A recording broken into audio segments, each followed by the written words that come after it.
Hello and welcome you all to VV Services. Today we are going to study a third unit of QT, that is probability. So basic meaning of अगर probability समझें तो basic क्या होता है कि अगर कोई भी event अकर कर रहा है तो उसके सक्सेस और फेलियर की क्या प्रोबेबिलिटी होगी, क्या चांसेस होंगे कि आप उसमें सक्सेस होंगे.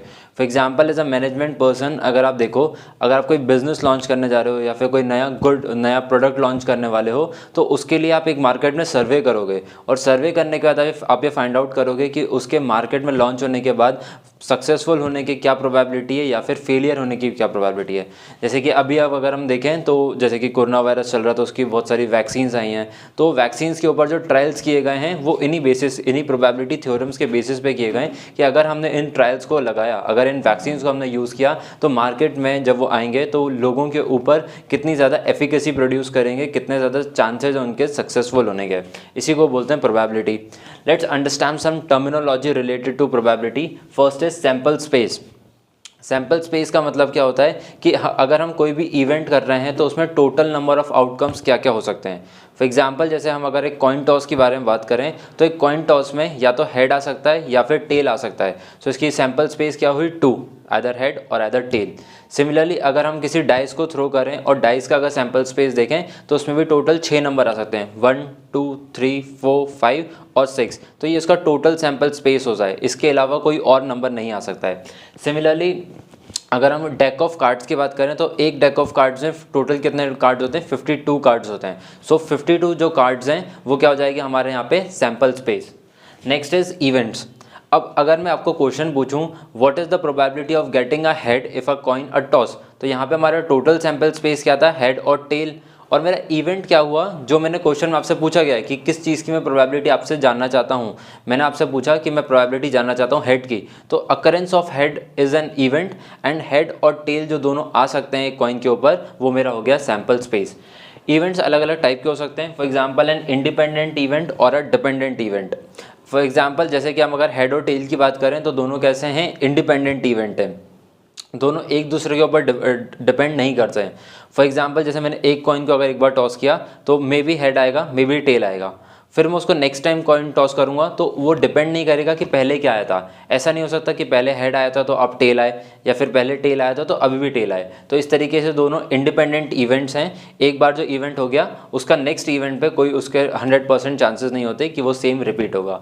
ऑन दी अदर हैंड अगर हम डिपेंडेंट इवेंट की बात करें तो वो पिछले वाले इवेंट के ऊपर डिपेंड करता है. फॉर एग्जांपल जैसे कि मैंने अगर 100 बल्ब लिए हैं या फिर 52 डेक ऑफ कार्ड्स लिए हैं, 52 डेक ऑफ कार्ड्स में से मैंने एक कार्ड निकाला और एक कार्ड देखा मैंने, what is the probability of getting a heart. तो मैंने एक कार्ड निकाला, उसको देखा, मे बी वो हार्ट आया हो, मे बी नहीं आया हो. उस कार्ड को फिर मैंने रिमूव कर दिया. उसके बाद मैंने फिर एक और बार कार्ड निकाला और फिर उसमें देखा कि अब जो कार्ड आ रहा है उसमें क्या मेरा कार्ड आ रहा है, जो कार्ड आया है क्या वो हार्ट का है या नहीं है. सो ये दोनों कैसे हैं, डिपेंडेंट इवेंट्स हैं. क्यों है डिपेंडेंट इवेंट्स, बिकॉज जब मैंने पहले वाले कार्ड्स में से एक कार्ड को ड्रॉ किया था तब मेरा टोटल सैम्पल स्पेस था 52, बट वो एक कार्ड को मैंने रिमूव कर दिया तो अब मेरा सैम्पल स्पेस हो गया है 51. तो यहाँ पे क्योंकि मेरा सैम्पल स्पेस चेंज हो जा रहा है इसलिए मैं उसको बोलूँगा डिपेंडेंट इवेंट, जो कि पहले वाले कंडीशंस पे हमेशा डिपेंड करते हैं. नेक्स्ट अगर हम समझें what is the formula of probability, so it's a basic formula, number of favourable cases upon total number of cases. Numerical अगर देखें हम तो P is equal to M upon M+N. यहाँ पे P stands for probability of success, M stands for number of events of successful trial upon M+N. Again, M is the number of successful trial and N is the number of unsuccessful trial. For example, अगर हम एक coin toss का example लें, what is the probability of getting a head? तो मेरा total sample space क्या हो गया, head plus tail that is 2. तो मेरे total number of cases क्या हो गए, 2. मैंने यहाँ पे successful trial पूछा है for head, तो हेड की प्रोबेबिलिटी क्या आएगी, m में, that is 1. So getting a head is probability 1/2. Similarly हम q भी निकाल सकते हैं. q जस्ट अपोजिट होता है p का. p is the probability of a success and q is the probability of failure. तो यहाँ पे हम n का ट्रायल लेंगे. यहाँ पे फेलियर कब होगा, जब उसमें आ जाए टेल. तो टेल कितनी बार आ सकता है, एक कॉइन में सिर्फ एक ही बार आ सकता है, upon total space that is M+N, head plus tail is 2. So again probability of success is also 1/2, probability of failure is also 1/2। तो हम अभी कभी भी अगर हमें चेक करना हो कि हमारी प्रोबेबिलिटी की वैल्यू जो आई है वो सही आई है नहीं, तो उसके लिए हम ये इक्वेशन को यूज़ कर सकते हैं, P + Q should always be equal to 1। अगर 1 से कभी भी डेविएट कर रही है वैल्यू, 1.25 आ रही है, 0.9 आ रही है, तो वो हमेशा गलत वैल्यू शो करेगा हमें। हमेशा probability of success and probability of failure should always be equal to 1। जैसे कि हमने अभी एग्जाम्पल में समझा, प्रोबेबिलिटी ऑफ हेड वॉज 1/2, सो P is 1/2। Probability of getting a tail is also 1/2, so 1/2 plus 1/2 will be equal to 1 and this should always be proven। अगर कभी भी वैल्यू फ्लक्चुएट करेगी दैट मीन्स जो कि P की वैल्यू आई है वो गलत आई है। Next is the laws of probability. Basic दो लॉज होते हैं, एक होता है एडिशन लॉ और एक होता है मल्टीप्लिकेटिव लॉ। एडिटिव लॉ में जैसे कि आपसे अगर मैंने पूछा कि बहुत एक ही ट्रायल को मैं बार बार रिपीट कर रहा हूँ, फॉर एग्जांपल मैंने आपको पूछा एक कॉइन टॉस मैंने यहाँ पे किया, दूसरे कॉइन से मैंने टॉस यहाँ पे किया, सो मैंने पूछा what is the probability of getting head in both the coins. तो पहले मैं इस वाले कॉइन को टॉस करूँगा, उसमें मेरी प्रोबेबिलिटी आएगी 1/2। सिमिलरली मैं दूसरे कॉइन को टॉस करूँगा तो वहाँ भी मेरी प्रोबेबिलिटी आएगी 1/2। तो मैंने इन दोनों प्रोबेबिलिटीज़ को डायरेक्टली ऐड कर दूंगा and that shows additive law. दो जो अलग अलग प्रोबेबिलिटीज आई हैं डायरेक्टली उनको सम अप कर देना है। Next is multiplicative law. काफ़ी बार इवेंट्स के जो नंबर होते हैं, जो n नंबर ऑफ इवेंट्स होते हैं वो बहुत ज़्यादा हो जाते हैं, तो उस कंडीशन में हम लगाते हैं मल्टीप्लिकेटिव लॉ, ताकि एक इवेंट को हमें बार बार रिपीट ना करना पड़े। हम एक इवेंट को निकालेंगे और उसी इवेंट को टोटल नंबर ऑफ ट्रायल से मल्टीप्लाई कर देंगे, तो वहाँ हमारा आ जाएगा मल्टीप्लिकेटिव लॉ। नेक्स्ट हमारे पास 3 थ्योरम्स हैं प्रोबेबिलिटी पे based. First is binomial theorem. Binomial theorem का जो फॉर्मूला है that is P is equal to NCR P raise to the power R Q raise to the power n-R। Again P is the probability of success, Q is the probability of failure. Here N stands for number of total trials, total कितनी बार trial किया गया है। For example अगर मैंने एक coin को 30 times throw किया है तो मेरा N क्या हो जाएगा, total number of trials that is 30। और n क्या आएगा, अगर मैंने क्वेश्चन में बोला if I throw a dice 30 times then what is the probability that I will get at least 15 times number 3। तो 3 आने की प्रोबेबिलिटी पूछा गया है, बट कितनी बार इवेंट्स हैं, 15 बार। तो हमारे टोटल नंबर ऑफ इवेंट्स जो हैं that is n equals to 30 and r is equal to 15। Similarly जैसे कि अगर मैं अपना इक्वेशन को चेंज करूं, what is the if I throw a coin 50 times then what is the probability of getting number head 10 times. तो यहाँ पे 10 हो जाएगा मेरा r और 15 हो जाएगा मेरा n। So NCR P raised to the power R was again 10 and Q raised to the power n-R that is 50 minus 10 is equal to 40। तो आप इसी तरीके से डायरेक्टली बायनोमियल थ्योरम को लगाओगे। बट बायनोमियल थ्योरम को लगाना कब है, उसके कुछ एजम्पशंस होते हैं। So first that the trials are repeated. जैसे कि मैंने एक ही कॉइन लिया है और एक ही कॉइन को 50 टाइम्स अगर मैंने थ्रो किया है या फिर कॉइन टॉस किया है तो that is n is repeated again and again, event is repeated again and again. Next the event should be independent. Independent का मतलब क्या, जैसे मैंने कॉइन को अगर बार बार मैं थ्रो कर रहा हूँ तो जो पहला वाला इवेंट था वो सेकंड वाले पे डिपेंड नहीं करना चाहिए, हर बार प्रोबेबिलिटी इक्वल होनी चाहिए हेड और टेल आने की। Third the number of n should be fixed. Question करने से पहले या फिर अगर मैं कोई भी टेक्निक लगा रहा हूँ या कोई भी हाइपोथेसिस ले रहा हूँ तो उससे पहले मेरे को अपने n के नंबर को फिक्स रखना पड़ेगा। जैसे मैंने बोला कि एक कॉइन को मैंने 30 टाइम्स टॉस किया, एक डाइस को मैंने 50 टाइम थ्रो किया, तो यहाँ पे मेरा n should always be fixed. Last the event should be mutually exclusive event.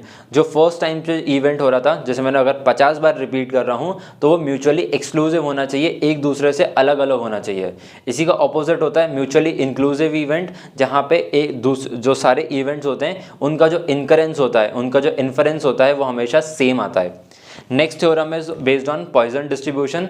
Poisson distribution हम कब लगाते हैं, जब n की जो वैल्यू होती है वो बहुत ज़्यादा होती है और p की जो वैल्यू होती है वो बहुत ही छोटी होती है। फॉर एग्जाम्पल जैसे कि अगर कभी प्रोबेबिलिटी की वैल्यू आ रही है 0.001 तो वहाँ पे p की वैल्यू बहुत छोटी हो गई, और n की वैल्यू हम जब बहुत ज़्यादा लार्ज ले सकते हैं, हो सकता है कि 1000 हो, 10,000 हो, 8,000 हो या फिर इससे भी ज़्यादा हो सकती है। फॉर एग्जाम्पल जैसे कि अगर हम एक ट्रैफिक लाइट की बात करें, आपसे अगर पूछा गया कि एक दिन में अगर किसी चौराहे से अगर गाड़ियाँ जितनी भी निकल रही हैं गाड़ियाँ, उसमें एक्सीडेंट के क्या चांसेस हैं। सो यहाँ पे पहली बात तो n के नंबर बहुत ज़्यादा होगा, बिकॉज एक रोड से हो सकता है गाड़ियाँ बहुत बार निकलती हों, एक हाईवे से गाड़ियाँ बहुत बार निकलती हों, बट ऐसा ज़रूरी नहीं है कि हर गाड़ी का ही एक्सीडेंट हो। तो हर गाड़ी के एक्सीडेंट होने की प्रोबेबिलिटी काफ़ी कम हो जाती है, और टोटल नंबर ऑफ इवेंट जो हैं, जो कि कंटिन्यूसली रिपीट हो रही हैं, नई नई गाड़ियाँ आती जा रही हैं, वो भी यहाँ पे बहुत ज़्यादा है। And n is never fixed, because हो सकता है कि आज एक चौराहे से गाड़ियाँ निकलें 100 और कल हो सकता है निकल जाएँ 500। So every day and number of n will change.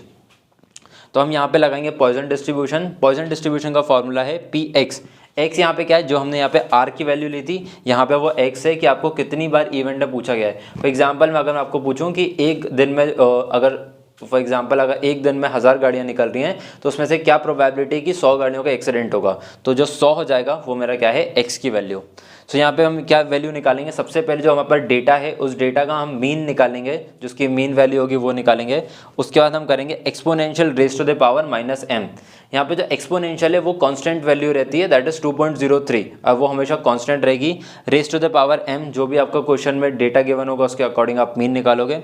Similarly m raise to the power x, m क्या था, again mean raise to the power x, जितने बार आपने इवेंट ट्राई किया है, अपॉन x का फैक्टोरियल।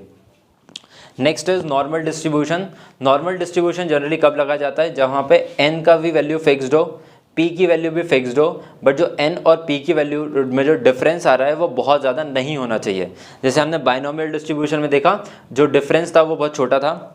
बाइनोमियल पॉइजन डिस्ट्रीब्यूशन हमने देखा कि जो डिफरेंस था n और r के बीच में वो बहुत ज़्यादा लार्ज था, n और p के बीच में जो डिफरेंस था वो भी बहुत ज़्यादा लार्ज था।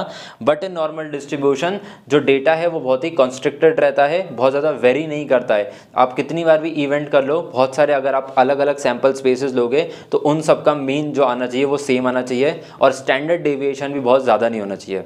But the condition here applied is कि यहाँ पे 3 वैल्यू नोन होनी चाहिए।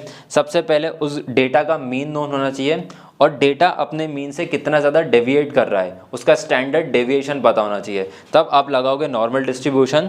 Normal distribution z is equal to, यहाँ पे z क्या बता रहा है, नॉर्मल डिस्ट्रीब्यूशन की प्रोबेबिलिटी बता रहा है, is equal to x। x क्या है, अगेन नंबर ऑफ इवेंट, जैसे हमने पॉइजन डिस्ट्रीब्यूशन में लिया था, माइनस म्यू। म्यू क्या था, मीन ऑफ द सैंपल, जो भी हमने सैंपल लिया है उसका मीन वैल्यू क्या है, divided by it's standard deviation.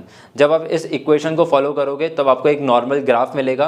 अगर नॉर्मल आपको ग्राफ नहीं मिल रहा है, अगर ग्राफ आगे की तरफ जा रहा है या फिर एक तरफ पे बल्ज आउट कर रहा है, तो उस केस में हम नॉर्मल डिस्ट्रीब्यूशन नहीं लगा सकते हैं, बिकॉज ऐसे केस में जो स्टैंडर्ड डेविएशन है वो बहुत ज़्यादा हो जाता है।